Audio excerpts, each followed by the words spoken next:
For the pajama pants pattern, you have 30 sheets that you have printed, and you will assemble each one of the sheets individually the way it's laid out in the instructions for this pattern. You will be laying out 5 rows, 6 sheets each per row, for a total of 30 sheets. Be sure that you line them up exactly the way it is, the instructions show you to line them up. Once you have them lined up, you now have a pattern for front of your pants and back of pants. You will be cutting out 2 fronts and 2 backs for your pattern. There is a pocket. It's optional. We're not going to be doing the pocket. You can do that yourself when you redo this pattern, but we will not be inserting a pocket. There are lines that correspond to the size. We will determine what your size is, and there's a chart on page 1 that shows you the lines that correspond to each size. So for instance, a long dash here is for size extra, extra small. Then there's a heavy line, extra small, and then there's a small, a medium, large, and this goes up to 5 extra large. So when you lay out the pattern, and after you lay out the pattern, you will determine which one you are going to cut. You will be taping these together so that they do not shift. And once you've determined which pattern you will cut, I suggest that you take a marker and you highlight the line that you will be cutting. In parts, there are places where these lines get a little muddy and they're not easy to spot when you are cutting. So you want to mark ahead of time the line that you will be cutting. There are 2 lines at the waist up here. There is a lower line and a high waist. So there's a low rise and a high rise. They recommend that for men, cut the high rise line, and for women you can choose to cut the low rise line. So there is a difference in the extra small here from, or the extra extra small from the low rise to the high rise. This is an inch difference, and that makes a difference on how it's going to fit. So you will determine whether you want a high rise or a low rise. There are 2 very important lines on your pattern. This is the grain line, and the grain line over here is extremely important. You will be using the grain line when you lay out your pattern, and in fact the one that is indicated here is very small, and so I would like for you to extend that grain line and make it longer.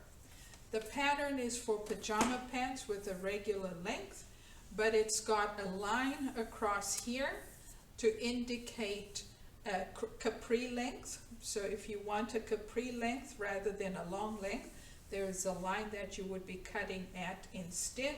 And it also has an option for shorts. So there's a line that goes across the pant leg over here if you choose to make shorts. Those lines are corresponding here on the back. We're looking at the front of pajamas. There's a line for the shorts and a line for the capri. The front of pattern and the back of pattern are different in size.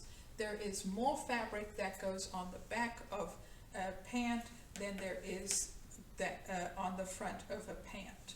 but these pants are comfortable and sized for men and women. Now, please note that the pattern themselves have information aside from the grain line. You can find other pattern sizing, and then also over here it tells you that you are going to be sewing all your seam allowances at 3/8 seam allowance. That again is an important piece of information. You will need to remember that this pattern has been sized with a 3/8 seam allowance. In other words, you are going to sew in 3/8 from these edges. That is how you will maintain an accurate pattern. You can choose to trace the pattern on some kind of tracing paper if you would like. This is a medium that I have here. You can trace it on tracing paper and then cut the pattern on tracing paper. When you do that, you will now have, you will maintain this pattern. In other words, this pattern will forever live in your portfolio of patterns.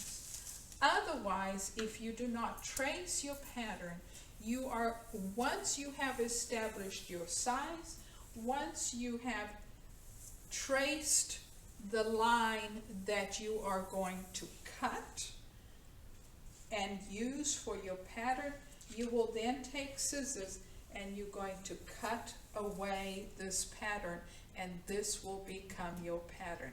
You may have to come back and retape some of these edges once you have it cut, but you will cut everything else away. You are not going to save the rest of this pattern. This is in fact going to get cut, and you are going to cut along this pattern line. Now, when you are cutting along a pattern line, you want to be sure that you cut along the pattern line, but do not cut away the black line that's indicated. You want to cut just outside that black line. In other words, at all times you will maintain the line that is drawn, and you will maintain that as your reference guide. If I cut into that line, maybe now I've taken some inches away and I don't know where I've taken inches away. You don't want to do that. You want to cut your pattern true to size. I have chosen to make the shorts in this pattern, but there is a critical component in this pattern. You are going to fold your fabric in half so that the selvages are along the length of the fabric. So the fabric will be folded in half. You will find it easier to fold it so that the right sides are together, but it isn't critical whether the right sides are together or not. What becomes critical is that you are consistent with your pattern layout. So I marked my pattern. I marked that they are PJ pants. I marked back, and I marked size medium. I marked front, size medium, and I also marked the grain line. The grain line is critical when you are laying out your pattern. So you want to make sure that your fabric is laid out and is completely flat and even. So my selvages here are even.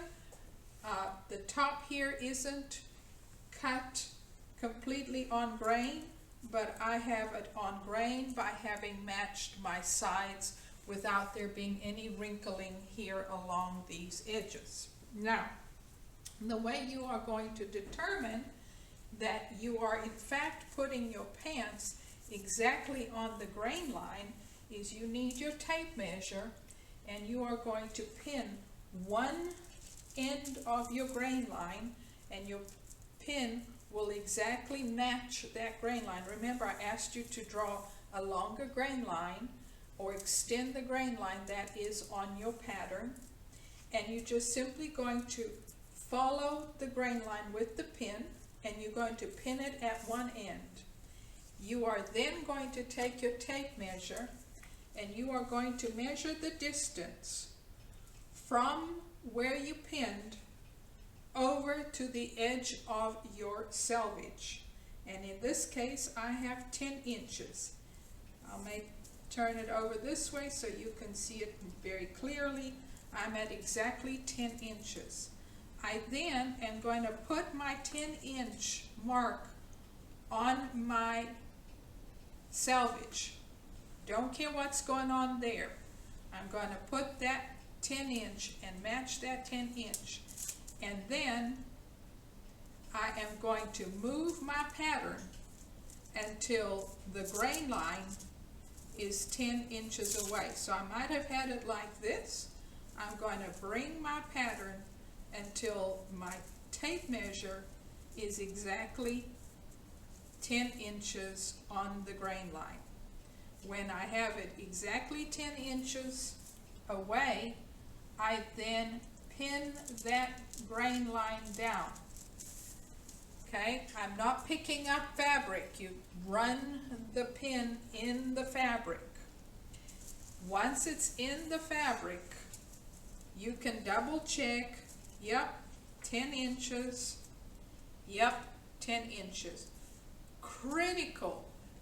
That's why that line is there. That line isn't a random line. It's not there just because. It's there because you have to match the grain line of your pattern to the grain line of your fabric. Once you've got the grain line matched, you then pin all around your pattern. Pin about 1/2 inch from the edge of your pattern, and you are pinning parallel to the cut line of the pattern. Do not let your pins protrude beyond the pattern line, because you are going to ruin your scissors when you cut. As you can see, my pins are quite close together.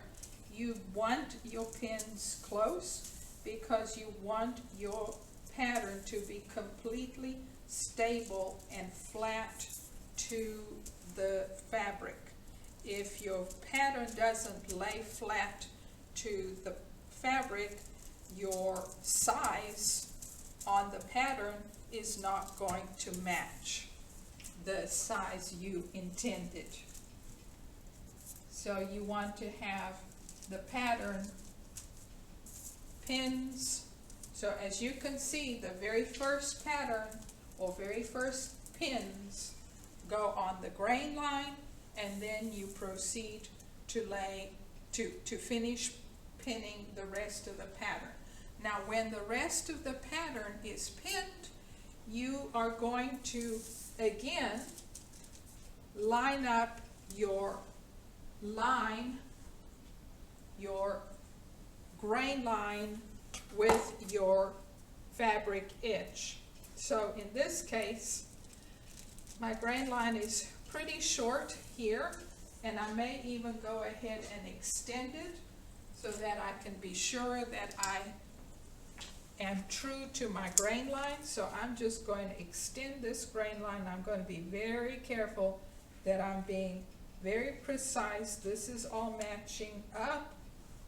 The grain line is exactly straight, and I will not draw that line until I am sure that the line is straight. I'm not reinventing this grain line. The first thing when a pattern is being drawn, the first thing that is drawn is this grain line. After the grain line is drawn, then the pattern dimensions start to get added. So this grain line is critical. So once again, I'm going to pin the one end. You can choose either end, it doesn't matter which end you choose. And then you're going to measure out, in this case it's 7 inches.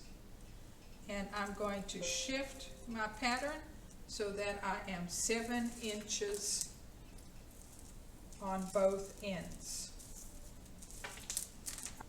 Once you have your grain line pinned, you will do the same thing you did before, and you will pin all around your pattern again, about 1/2 inch parallel to the pattern edge, the cut line on your pattern.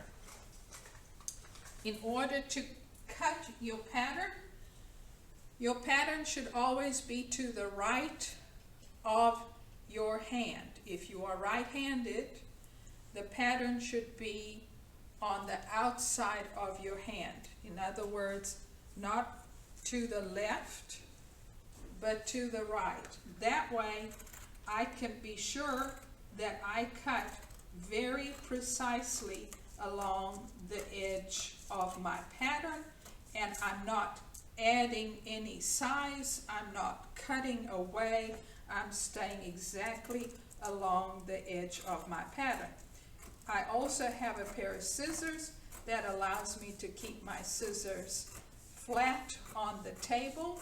I never pick up the pattern. I do not want to see anybody picking up this pattern. And I never close the scissors. Every cut remains in the scissors, so my scissor doesn't cut all the way. I cut partially closed with the scissor, and then I open and I move forward. I can remove my fabric as I cut here to the left of my scissor, but that's it. That's the only thing I would ever shift. And I will follow this pattern around. Rather take small cuts and be accurate with your cutting than take large cuts. And you will just continue to cut your pattern. I'm going to come into here so that I can keep my pattern to the right of my hand. So the back of my hand and the pattern line up. That's crucial. If I see you do something different, I will stop you and make you do this in this fashion. You will get a much more accurate cut. Now I can't get to here because I don't have access across my table, so I can just cut these two separate at this point, so that I can now, this last cut, I can turn it. Be sure that when you turn, you are nice and flat before you start making this last cut. I wouldn't do this if my cut was very close to that line, because now I'm not able to get a good accurate cut. I would only do this if I have enough distance of fabric to cut away. But you now have two back pieces. So what I do after I cut is I remove my pins, but I do not remove my pattern. This pattern only has 4 pieces. Most patterns have a lot more pieces of fabric to assemble the garment. So what I always do after I remove the pins is I then just fold my pattern with my fabric, so they always remain together.